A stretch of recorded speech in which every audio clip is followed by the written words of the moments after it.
Eat Bulaga, talong-talo daw ng Eat Showtime. Bago po natin alamin ang balitang yan at bigyan ng ating reaksyon, nais ko lang po kayong muling pasalamatan sa inyong walang sawang suporta at pagtangkilik po dito sa ating channel. Muli pong nagbabalik ang inyong lingkod, Tagapanood TV.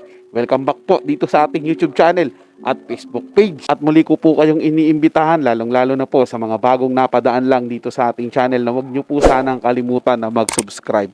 Hit nyo na rin po notification bell para lagi po kayong updated sa mga bago pang video na ating ilalabas.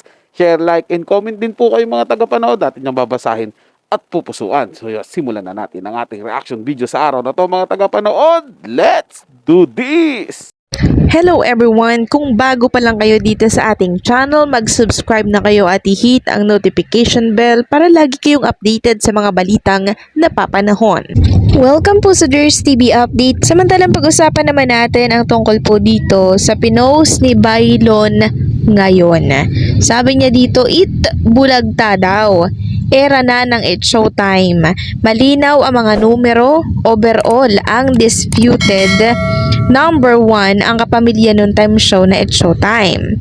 Mapa single channel or aggregated combined channels daw, mas tinututukan ang It's Showtime.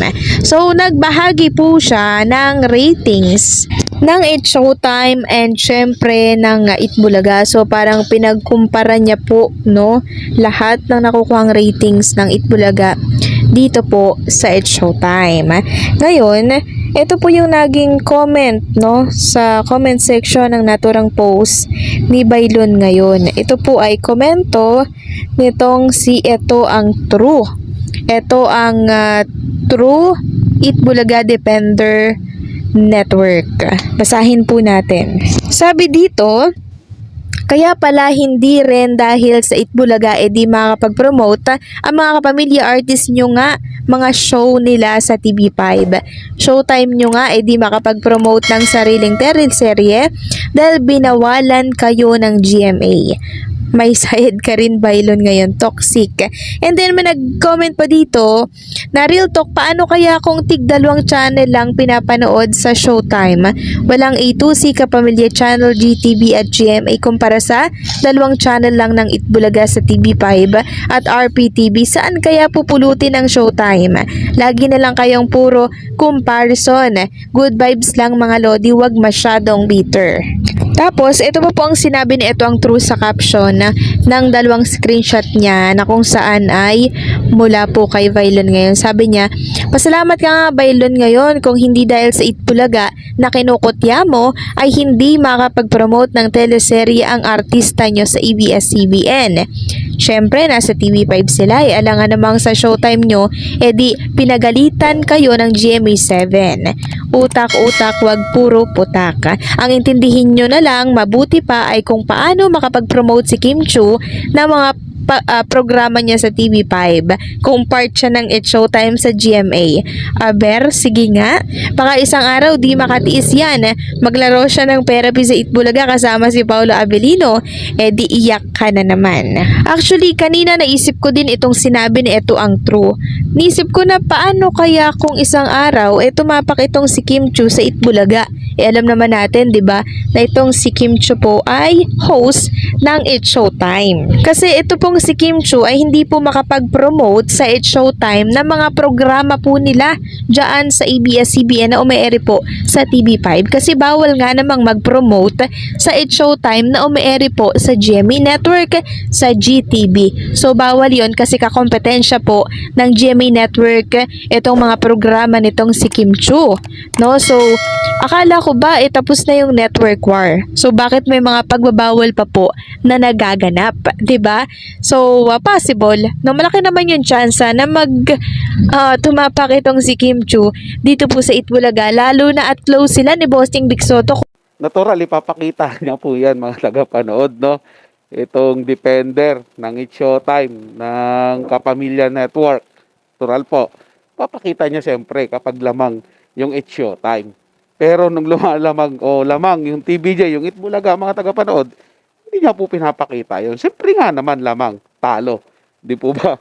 Gano'n naman po Basta haters ka, ayaw mo dun sa isang programa, siyempre talagang magagalit at magagalit ka ron eh. Kumbaga, ayaw mong makitang nananalo sila. 'Di ba? Ay kaya ipapakita niya po sa mga sumusubaybay din sa Itbulaga, lalong-lalo na mo po sa sumusubaybay sa It Showtime na, oh, lamang tayo yung talo yan, 'di ba? Ganun naman po yan mga tagapanood sa kahit anong larangan po yan. Kung maging sa politika man yan, mga tagapanood, ganyan talaga yan. Ganyan ang laro po ng buhay eh. Meron tayong kinakampihan, meron tayong pinapanigan. Pero yun nga po, tama po yung mga nagkomento dito Ang tanong po dyan kasi mga tagapanood paano na lang po kaya kapag ang It's Showtime, di sa GMA7 lang napapanood? Hindi po ba? Hindi rin sa ibang channel. Walang ganon. Di ba? Tingin po kaya na itong Defender na to, lalamang po ang It's Showtime sa Itbulaga. Di ba? Malaking network po sila noon, mga tagapanood Number 1 po sila, ABS-CBN. Bago pa man sila napasarado. Pero nakita nyo naman po, hindi naman sila nananalo sa Itbulaga. Oo nga, umaangat yung nila, ratings nila, pero hindi po talaga sila nananalo sa Itbulaga. Natural po matatalo nila Itbulaga ngayon. Napakahina po ng network Sa isa lang mapapanood, TV5 lang. Sasabihin ng iba diyan. May naman may mga digital channel naman sila. Ganun din naman po yung GMA7. Meron din naman pong ganun Hindi po ba mga tagapanood? Kumbaga, luging-lugi po pagdating sa pagpapalabas sa television mga tagapanood Pero sa online po, hindi po sila nananalo. Kitang araw-araw po ako sumusubaybay sa Itbulaga Kinukumpara ko po yung dalawa na yan. At kitang-kita po doon kung alin yung laging mas lamang. At nakakalamang po talaga. Siyempre lamang po yung Itbulaga.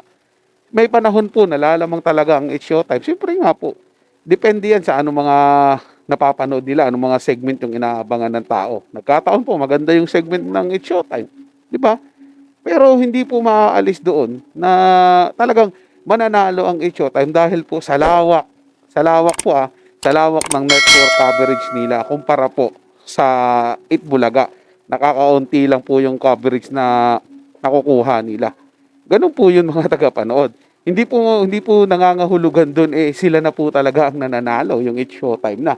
Di ba? Kasi kung patas po ang labanan, sa isang network lang talaga ipapalabas, tingin ko po hindi Kasi kumbaga, yung Itbulaga institution na yan, mga tagapanood. Yung Itbulaga, inaabangan na po talaga ng mga tao yan. Kasi may bago silang nakikita, may bago silang napapanood doon. Sabihin na natin, ganun din po yung It's Showtime. Pero iba na po talaga Itbulaga, di ba? Kasi sabi nga, hanggat may bata, may Itbulaga. At tatak na po ng Pilipino pag sinabing Itbulaga Yun po yung hahanap-hanapin ng panlasang Pilipino. So yun lang po mga tagapanood nagustuhan nyo po yung ating talakayan sa araw na to. Kung kayo bago lang po na napadaan dito sa ating channel, huwag nyo po sanang kalimutan na mag-subscribe. Hit nyo na rin po yung notification bell para lagi po kayong updated sa mga bago pang video na ating ilalabas. Share, like, and comment din po kayo mga tagapanood. Ating nyo mabasahin at pupusuan. So hanggang sa muli po, itong yung Tagapanood TV. Komento at opinion lamang. Wala pong personalan. Paalam po at mabuhay po kayong lahat.